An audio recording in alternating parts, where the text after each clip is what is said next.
Hello दोस्तों, स्वागत है आपका एक नई कहानी में। तो चलिए शुरू करते हैं। आज की कहानी हमारी है हॉन्टेड विला। 4 दोस्त होते हैं जो कि वीकेंड पे अधिकतर पिकनिक मनाने जाते हैं। इनमें से पलक और रिया और ऋतिक और राहुल, ये चारों मस्ती में जा रहे होते हैं। इतनी झमाझम बारिश हो रही है, लेकिन इन लोगों को घूमना है तो बस घूमना है। चलते हैं लोनावाला की तरफ। चलते जा रहे हैं। चारों ने रख लिए अपने अपने छाते साथ में और थोड़ा सा खाने पीने का सामान, क्योंकि शायद इनको लग रहा था हो सकता है मुझे रात रुकनी पड़ जाए या ऐसा कुछ हो तो हम लोग सुबह को लौट के आएंगे। जा रहे होते हैं घने जंगलों के बीच। चलती जा रही है कार, चलती जा रही है, इनकी गाड़ी चलती जा रही है। अचानक ही जैसे ही जंगल का रास्ता खत्म होने वाला होता, चरचरा के इनकी कार स्टॉप, रुक गई। चारों परेशान। उसमें से जो रिया होती है थोड़ी सी चुलबुली, वो कहती इधर झांकते थे, वाह मजा आ गया, यहाँ तो इतनी बढ़िया सी बारिश हो रही है और लग रहा है कि अब बाहर जाना चाहिए। अरे देखो क्या हुआ, कार बंद हो गई। दूसरी बोल रही है पलक। उतरता है ऋतिक, बोनट खोलता है और देखता है, अरे इसमें तो वायर ही जल गया, अब क्या होगा, इतनी तेज तो बारिश है। अब रिया चुहल करती है, कोई नहीं हम लोग बाहर ऐसे ही घूमने चलते हैं, मजा आने वाला है बहुत। इतनी बारिश में आए तो घूमने ही हैं, जब घूमने आए तो चलो घूमने का आनंद लेते हैं। लेकिन जो ऋतिक का जो साथी दूसरा होता है वो कहने लगता है कि नहीं, बाहर नहीं जाएंगे, बहुत अंधेरा है। अब चारों फिर एक दूसरे का मुंह देखने लगते हैं। ऋतिक और राहुल दोनों फिर आपस में चला, चलो भाई इन लोगों की मर्जी है तो चला ही जाता है। तो राहुल और ऋतिक दोनों भी अपना छाता निकाल लेते हैं और वो दोनों भी निकाल लेते हैं। कहते चलो आसपास थोड़ा देखते हैं। उसके बाद में तो रिया क्या करती, कुछ खाने का सामान कहती लाओ साथ में लेते। रिया ऐसे, हेलो कोई है, हेलो कोई है, अरे ऐसे भी कोई मिलता है बारिश में। लेकिन नहीं, वो इधर जा रही उधर जा रही, क्योंकि उसको तो घूमने का बहुत शौक चढ़ा हुआ है। वो अपना छाता लिए इधर उधर घूम रही है और पीछे पीछे पलक भी उससे दौड़ती हुई जा रही है। अरे अरे अरे रिया रुको रुको रुको तो सही, मैं भी तो आ जाऊं। तो कह रही है अरे तो हम ही दोनों अकेले क्यों, उनको लोगों को भी बुला लो। तो ऋतिक और राहुल भी पीछे पीछे साथ में आ जाते हैं।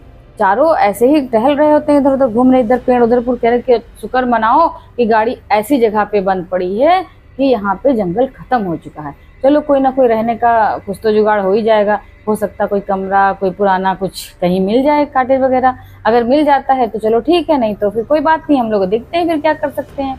तो चारों निकल पड़ते हैं अपना अपना छाता लेकर के आसपास रुकने का स्थान देखने के लिए। वैसे ही रिया की नजर पड़ती है, अरे वाह वो देखो एक खंडहर। खंडहर, अरे ये तो कोई हवेली लग रही है, हवेली। अब चारों उधर ही तरफ ऐसे देखे जा रहे हैं, अरे वाह क्या हवेली है, अरे गजब कितनी भूतिया लग रही है देखने में। अरे तुम गजब कह रहे हो और वो भी भूतिया? कि नहीं नहीं पुराना है पर है अच्छा। अब पलक और रिया दोनों आगे आगे चलने लगती हैं। उनको तो मजा आ रहा है कि बढ़िया रहने को मिलेगा। तो ऋतिक कहता है रुक जाओ, पहले मैं पता कर लूं कि यहाँ जो है भी इसका मालिक तो रहने देगा हम लोगों की, नहीं कि हम लोग चले जा रहे हैं। तो रिया कहती अरे बेकार में ऋतिक, तुम इतना डरते घबराते क्यों हो? हम जब चारों लोग हैं किसी कोने में पड़े रहेंगे, इतना तो निष्ठुर नहीं होगा इस हवेली का मालिक कि हम लोगों को एक रात रुकने ना दे। और वैसे भी हम लोगों ने ये देखिए खाने पीने का सब रखा है, बिस्किट नमकीन सब मैंने डाल लिए हैं। तो कहती है तुम्हें बिस्किट, मैंने तो समोसे भी डाल लिए हैं। अच्छा हाँ हाँ मैंने तो कोल्ड ड्रिंक भी ले ली है। और अपनी पॉलीथीन ऐसे उठा के दिखाती, कहती देखो कितना सारा मैंने मटेरियल लिया हो। अगर वो खाने पीने को नहीं भी देगा तो अपन लोगों का गुजारा सुबह तक हो जाएगा। ठीक है जाते हैं। जैसे ही वो उसके गेट पे पहुंचते हैं, इधर उधर देखते हैं, बड़े जाले शाले पड़े हैं, जैसे लग रहा है कि यहाँ कोई वर्षों से नहीं रहा। लेकिन आगे का जो गेट वेट है वो बड़ा सुंदर सा लग रहा है उनको देखने में। और वो ऐसे देख के ऐसे करवा कि अरे वो बहुत चाले, इधर इधर कुट। लेकिन जैसे खुद एक हाथ में एक बूढ़ा आदमी होता है, बढ़िया सा एक लालटेन जलाए ऐसे चला रहा। अरे कौन हो तुम लोग, यहाँ क्यों आए हो, क्या तुमको मौत खींच लाई है? और वो कहते अरे बाबा क्या कह रहे हो, मौत खींच लाई है क्या है? हम लोग यहाँ रुकने के लिए आए हैं। इस हवेली को देखा तो सोचा हम लोग आज हम परेशान हैं क्योंकि हमारी कार जो है गाड़ी बंद हो गई है और हम एक रात के लिए रुकना चाह रहे हैं, कोई ठिकाना है नहीं हमारा। कहने लगे देखो अगर तुम लोग अपनी सलामती चाहते हो, मौत नहीं बुलाना चाहते हो तो यहाँ से बच्चा लोग निकल जाओ। लेकिन रिया नहीं मानती, कहती कुछ नहीं होता बाबा, आप लोग पुराने बाबा आदम के जमाने के हो और वही रटा रटाया हुआ कि हवेली में भूत होता, हवेली में ये होता, हवेली नकारात्मक, ये सब कह के आत्मा भटकती, वो करती और वो उसका मजाक उड़ाती बाबा का। बाबा जी कहते हैं मैं तो सुनवाना, मेरा काम था सावधान करना, अगर आप लोग जाओगे तो जैसे पहले के लोग बेमौत मारे गए थे वैसे तुम भी मारे जाओगे। तो अब ऋतिक का माथा टनकता है, क्या बता रहे हैं बाबा, बताइए। कह रहे हैं बच्चा मैं तो सही कह रहा हूँ, लेकिन ये तुम्हारी दोस्त बिल्कुल भी नहीं मान रही है। मेरा कहना है आप लोग कहीं और चले जाइए, यहाँ मत रुकिए। लेकिन तब तक दरवाजा खटाक से खुल जाता है। टॉर्च लिए एक लड़की अंदर से निकलती है। Welcome welcome. अरे क्या बात है? तो कहने की कि अरे मुझे, हम लोगों को गाड़ी खराब हो गई है, तो एक रात की अगर पनाह मिल जाती तो अच्छी बात थी। तो कहने हाँ हाँ हाँ क्यों नहीं, आइए आइए, बिल्कुल मिलेगी। इतना बड़ा तो है सब, ये कमरा वो कमरा, इतना बड़ा तो घर है, हवेली पूरी सब खाली तो पड़ी है, आओ आओ बिल्कुल आओ। लेकिन उसको देख करके सबको थोड़ा सा अजीब लगता है कि इतना बड़ा महल टाइप का, ये हवेली टाइप का है और ये लड़की अकेले निकली है। तो लड़की, जैसे ही लड़की की नजर उस बाबा पे पड़ती है जो वो लालटेन लेकर के आए थे, वो क्योंकि वो टार्च पकड़ी हुई थी, आमने सामने जो दोनों एक दूसरे को जैसे ही देखते हैं, आई कांटेक्ट होता है, वैसे ही उसकी आंखें एकदम लाल हो जाती, एकदम लाल, यूं देख रही होती है उसको। और बाबा को तो बिल्कुल जैसे उससे एकदम गुस्सा थे बाबा देख के उसको गुस्सा थे, लेकिन अब वो उसके सामने कुछ कह नहीं पाए। और वो लड़के दनादन दोनों आगे बढ़े और लड़कियां दोनों पीछे से अंदर घुसती उसके साथ चली गई। जब वो अंदर चली गई, अब उसने खड़ाक से दरवाजा बंद कर लिया। बाबा बेचारे लालटेन लिए अपने वापिस चले गए, वापिस गांव की साइड, क्योंकि गांव वहां से दूर था।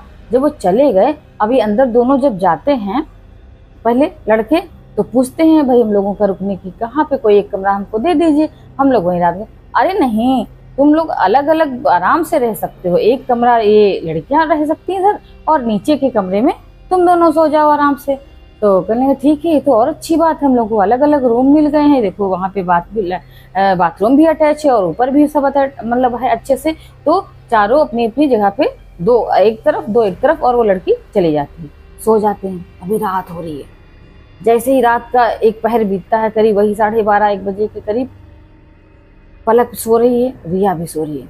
रिया के कानों में धीमी धीमी आवाज आ रही है, रिया उठो, मेरे पास आओ। रिया, वो आवाज सिर्फ और सिर्फ रिया को सुनाई पड़ी। उसने अपने कान ऐसे पकड़ लिए कि उसको जो आवाज आ रही है उसके कानों में चुभ रही है इतनी धीमी। और वो पलक की तरफ देखती है, लेकिन वो तो बेधड़क सो रही है, उसको कुछ नहीं पता।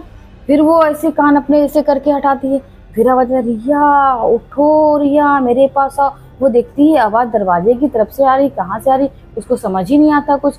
तो उसका गला सूखने लगता, जब गला सूखने लगता है तो उठती है और पास ही टेबल पे गिलास रखा होता है, वो गिलास को उठा के पीने चलती, लेकिन देखती कि उसमें पानी ही नहीं है। जब पानी नहीं है तो वो दरवाजा खोलती रूम का और बाहर जाती है। इधर पलक बेधड़क सो रही है। बाहर जैसे वो जाती है तो थोड़ी दूर पर चलती है तो उसका जो है नीचे से ऐसे कोई लगता कि कोई साया आया और उसका पैर पकड़ के घसीट लिया। वो मुंह के बल गिरती है, बहुत तेज चीखती है, लेकिन उसको कोई घसीटता हुआ कहीं लिए चला जाता है। जब चला जाता है तो थोड़ी देर के बाद जब वो बीतता है, कुछ पल बीतते हैं, फिर एक आवाज आती है डरावनी सी, पलक मुझे बचाओ मुझे बचाओ। अब पलक की आंख एकदम से खुल गई, वो कहती ये तो रिया की आवाज है, अगर रिया मुझे पुकार रही है। वो ऐसे वैसे देखती, उठती है, इधर बिस्तर टटोल, अरे रिया कहाँ हो तुम। फिर वो आवाज बाहर की जगह उसको बाथरूम के अंदर दिखाई पड़ती कि डोर को ऐसे खटखट कर रहा और आवाज से, रिया मुझे बचाओ। वो बहुत तेज से बोल रही है, रिया बोल रही है, चिल्ला के कर रही है, अरे रिया कहाँ हो तुम, कहाँ मैं तुम्हें बचाऊं। पलक इधर से चिल्ला रही है, लेकिन रिया की थोड़ी देर में आवाज बंद हो जाती है बाहर से। फिर बाथरूम के अंदर आती है आवाज, पलक मुझे बचाओ, ये मुझे मार डालेगी। अभी सुनने की कोशिश करती कि आवाज बाहर से आ रही है रिया की या बाथरूम के अंदर से आ रही। बाथरूम क्योंकि उसके कमरे में ही होता है, तो ये पहले तो वो बाहर जाती है, देखती, दरवाजा खोलती है, दरवाजा क्योंकि पहले से फिर से बंद हो जाता, वहां उसको कुछ नहीं समझ आता। फिर इसको आवाज आती है, पलक मुझे बचाओ, और ये जाती है बाथरूम का दरवाजा खोलती है। जैसे ही खोलती है तो देखती क्या है, रिया जो है घुटनों के बल ऐसे बैठी हुई है, सिर को ऐसे करके, और रो रही है बहुत तेज से। तो ये जाती है ऐसे, उसकी सिर ऐसे से हिलाती, क्या हुआ रिया। रिया ऐसे करती, जैसे ऐसे करती, उसका चेहरा ये भयानक, बहुत भयंकर, ये लाल आंखें, एकदम सफेद, एकदम जैसे लग रहा है कि सड़ा हुआ सा मुंह, एकदम से गंदा सा। जैसे दिखता बिल्कुल भयानक सा, और वो देख करके एकदम से पलक डर जाती है, बहुत तेजी से डर जाती है। जब डर जाती है तो वो चलने को होती है, जैसे वो चलने को होती है वैसे ही जो रिया होती है वो उसको ऐसे पकड़ लेती है वैसे, और वो बहुत तेजी से गिर जाती है। जब वो वहीं पे गिर जाती है पलक, तो वो छटपटाने लगती है कि क्या करे क्या ना करे, और जैसे वो कहती है उससे दौड़ाने की कोशिश करती है, तो पलक जो है कहती है तो मुझे क्यों मारना चाहती हो रिया, मुझे क्यों मारना चाहती है। तो जो रिया होती है वो कहती है कि मैंने इसको तो मार दिया है, अब तुम्हारी बारी है, मैं छोड़ूंगी नहीं तुमको।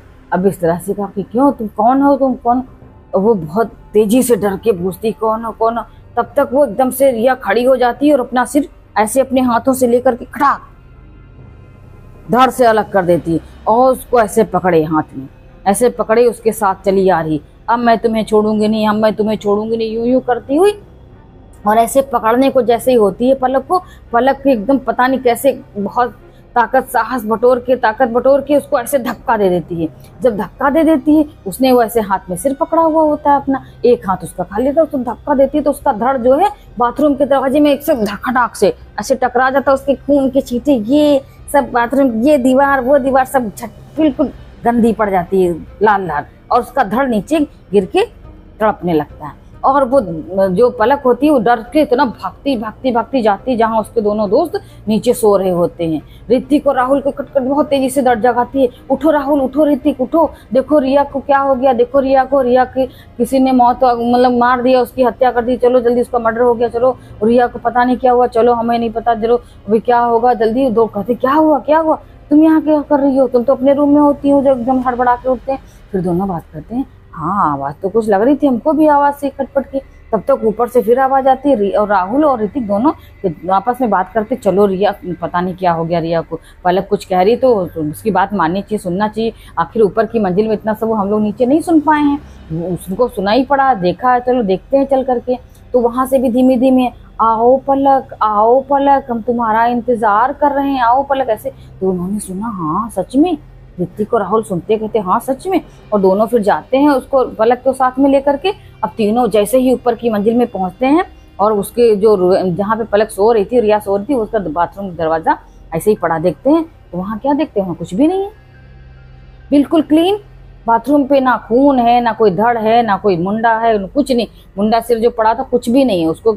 तो कहती अगर ये रुन मुंड दोनों है नहीं तो भाई कहाँ गए, ऐसा तो नहीं कोई छला हुआ था। अब ऋतिक का माथा ठनका कि जरूर ये कोई चक्कर है यहाँ पे भूत वूत का, भाई ऐसा नहीं हो सकता। तब तक देखते क्या है, वही लड़की जो है, जैसे वो लोग कॉरिडोर में आते, जो लड़की गेट खोलने के लिए आई थी वो अपनी टॉर्च लिए ऐसे खड़ी, कह रही अब हम तुम्हें छोड़ेंगे नहीं, बहुत मुश्किल से तुम लोग आए हो, यहाँ तो हर समय गाड़ी ही खराब हुआ करती, गाड़ी खराब होती है, लोग आते हैं और मेरा शिकार बनते हैं, ये मेरा 100वां शिकार है, मैं छोड़ूंगी नहीं। मैंने बहुत रास्ता देखी, बहुत इंतजार किया, आज अमावस की रात है और पलक मेरा 100वां शिकार है, ये इसको मैंने मारा, रिया को, ये मेरा 99वां शिकार थी। अब तीनों सुन के तीनों की हालत खराब, थर थर कांप रहे हैं, अब क्या होगा। अब तीनों बहुत साहस बटोर के पूछते हैं, आखिर तुम हो कौन, तुम्हारा क्या हुआ। इन वर्षों पहले मेरे साथ जो हुआ था, अब मैं उसको सब लोगों को मार मार के बदला पूरा करती हूँ। फिर मैंने तो तुम लोगों को, तुम्हारा कुछ भी नहीं बिगाड़ा। उन तीनों लोगों ने गिड़गिड़ाते हुए कहा, लेकिन उसने एक ना सुनी, और रिया को तो मार ही चुकी थी, पलक पे इतनी तेजी से झपट्टा उसने मारा और उसको पकड़ने के लिए दौड़ी। तो ऋतिक और राहुल उसको ऐसे खटाक से खींच लेते हैं। तो वो कहती है मैं इसको छोड़ूंगी नहीं, आज अमावस की रात है, जब ये मरेगी और मैं इसका खून पीऊंगी तभी मैं जिंदा होंगी और मैं अपने रूप में आ पाऊंगी, मुझे मेरा शरीर मिल जाएगा। अब ये जब ये सब कहती है तो लोग सोचते हैं आखिर बात क्या है, कहीं ये कोई भटकती आत्मा तो नहीं है। वो अपना गेस लगाते हैं शायद ये आत्मा है तभी इतना, लेकिन डरे हुए इतना उनको कुछ सोचता नहीं है। तब तक दरवाजा खुलता है बाहर, जहाँ से वो लोग नीचे से ऊपर चढ़े थे, दरवाजा खुलता, देखते क्या है, वही बाबा एक तांत्रिक बाबा को साथ में लेकर के चले आ रहे हैं। तांत्रिक बाबा जैसे ही आते हैं और वो आत्मा जैसे देखती इतनी तेजी से झपट्टा मारती है उधर, ठीक है नहीं। तब तक वो तांत्रिक बाबा जो होते हैं अपने कमंडल से विभूति निकाल के ऐसे छिड़कते हैं, ऐसे छिड़कते हैं और वहां पे खूब वही जो विभूति होती है उसका सब धुआं मंडराने लगता है और आत्मा सहम के खड़ी हो जाती है और बहुत जोर का टहास हा हा हा हा करके लगाती है कि ना मैं तुम्हें छोड़ूंगी और ना मैं तुम्हें छोड़ूंगी, किसी को नहीं छोड़ूंगी, मैं जो है आज इसको शिकार करके रहूंगी, इसका मैं खून पीऊंगी जरूर। अभी पलक की तो हालत इतनी खराब, अरे बाबा मुझे बचा लो, मुझे बचा लो, मुझे मरना नहीं चाहती, मेरी दोस्त का तो हाल इसने खराब कर ही दिया, बाबा मैं नहीं मरना चाहती, राहुल ऋतिक मुझे बचा लो प्लीज, मेरी बहुत बड़ी भूल है जो मैं यहाँ पिकनिक मनाने तुम लोग के साथ आई, मेरे मम्मी पापा बहुत परेशान होंगे घर पे, मुझे बचा लो प्लीज। तो बाबा कहते हैं शांत हो जाओ बेटा, कुछ नहीं, ऐसा कुछ नहीं है। अभी वो फिर से लेते हैं गंगा जल, उस पर छिड़कते हैं, तांत्रिक बाबा मंत्र बुदबुदाते उस पर छिड़कते हैं, बता तू कौन है, बता तू कौन है। फिर वो बताती है कि सालों पहले मेरे साथ ये ऐसा हुआ था, तब से मैं इन लोग की तलाश में हूँ, मैं जब तक 100 मेरे ही टाइप की जो 100 लड़कियों का मैं मारूंगी तो उनका खून में जब मेरे पास जाएगा मेरे अंदर, शरीर के अंदर, तो मैं फिर से जीवित हो जाऊंगी और मेरा शरीर मुझे मिल जाएगा। अब तांत्रिक बाबा का माथा ठनका, कहने लगी बेटा इसके साथ इसी घर में कोई हादसा हुआ, ये यहीं पे इसका मतलब ये मर्डर हुआ हो या जो भी है, इसकी लाश अभी भी यहाँ पड़ी, इसका शरीर जो है अभी भी यहाँ पड़ा हुआ, इसको अंतिम संस्कार इसका किया नहीं गया तो उसको मुक्ति नहीं मिली, कैसे भी करके इसका शरीर सभी लोग मिल करके ढूंढो, अगर बॉडी मिल जाती है तो इसका हम अंतिम जिसको जलाएंगे तब जब इसका शरीर नष्ट होगा तभी इसको मुक्ति मिलेगी, अन्यथा नहीं मिलेगी। अब ये सब ढूंढना शुरू कर देते हैं। बाबा फिर से विभूति निकालते हैं और छिड़कते हैं, गंगा जल भी छिड़कते हैं ताकि ये जो है आत्मा वहां से थोड़ी देर के लिए हट जाए। जैसे ही वो छिड़कते हैं तो वो आत्मा जाने किधर गायब हो जाती है। जब गायब हो जाती है तो सब ढूंढना शुरू करते हैं, इधर उधर उधर देख रहे हैं। तब तक रवि जो वो होता है राहुल और ऋतिक इधर ढूंढ रहा होता है। ऋतिक जाता है, एक बड़ा सा बॉक्स रखा होता है अलमारी के पीछे, बहुत बड़ा सा, बहुत पुराना धूल जमी हुई, वो उसको ऐसे डंडे से मार के आसपास जो पड़ा होता है तोड़ता है उसका ताला। जैसे ही उसको खोलता है उसमें इतनी भयंकर सड़ी हुई लाश मिलती है और वो वही कपड़े पहने जो कपड़े पहने उसने दरवाजा खोला था, मेन गेट। जब वो चीखता वहीं से बाबा जी देखिए, ये देखिए क्या है। बाबा जी आते हैं, जैसे ही बाबा जी आने को होते हैं बॉक्स के पास वैसे ही वो आत्मा जो है एकदम से प्रकट हो जाती है। प्रकट हुई और उतनी तेजी से झपट्टा मारती है बाबा जी के ऊपर, तांत्रिक बाबा के ऊपर।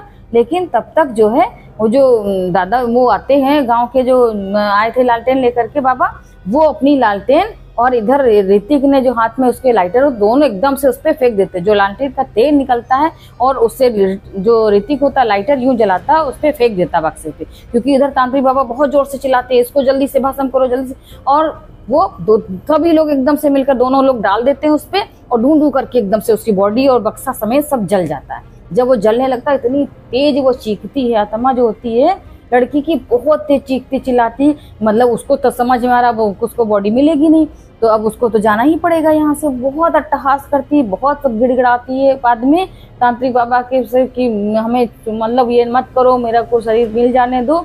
लेकिन तांत्रिक बाबा कहते हैं तुम्हें इस शरीर की कोई जरूरत नहीं, तुम्हें अब मुक्ति चाहिए, जाओ अब तुम मुक्त हो जाओ और नया जीवन प्राप्त करो। इस तरह से वो दोबारा से फिर मंत्र पढ़ते हैं और फेंकते हैं उस पे, तो वो मुक्त हो जाती है और वहां से धुएं के बवंडर के साथ उस घर से हवेली से वो चली जाती है। वो तीनों बेचारे जो बच जाते हैं वो बाबा का बहुत धन्यवाद करते हैं और तांत्रिक बाबा का भी बहुत धन्यवाद करते हैं, क्योंकि उनकी वजह से उनकी जान बची थी। अभी सोचो वो अगर हो जाता ये कांड तो क्या होता, आखिर उसने अपने दोस्त को तो खोया ही था। वो बहुत परेशान थे। फिर नीचे आते दोनों लोग, उनसे माफी मांगते हैं और पलक भी आती है कि बाबा हमें माफ कर दो, हमने आपकी बात नहीं सुनी थी, हमें सुननी चाहिए थी, यहाँ नहीं आना चाहिए था। लेकिन कहते कोई बात नहीं बच्चों, अभी जो गलती हो गई है कोई बात नहीं, अब लोग अच्छे से चले जाओ यहाँ से। बाबा बाहर निकलते हैं दोनों लोग और उसको हवेली को ऐसे छोड़ देते हैं बंद। बाहर निकलते हैं तब तक बाहर देखते हैं कि अच्छी बारिश वारिश भी रुक गई है। आराम से वो अपनी गाड़ी के पास जाते हैं, कारीगर बुला करके मिस्त्री गाड़ी ठीक करवाते हैं और घर वापस चले जाते हैं। एक दुस्वप्न की तरह से उसको भूल जाते हैं। लेकिन जो रिया को उन्होंने खोया था वो कसक तो मन में रहेगी ना। अब उसके मम्मी पापा को कैसे फेस करेंगे, ये तीनों आपस में बात करते हुए गाड़ी में बैठते हैं और अपने घर की ओर चले जाते हैं।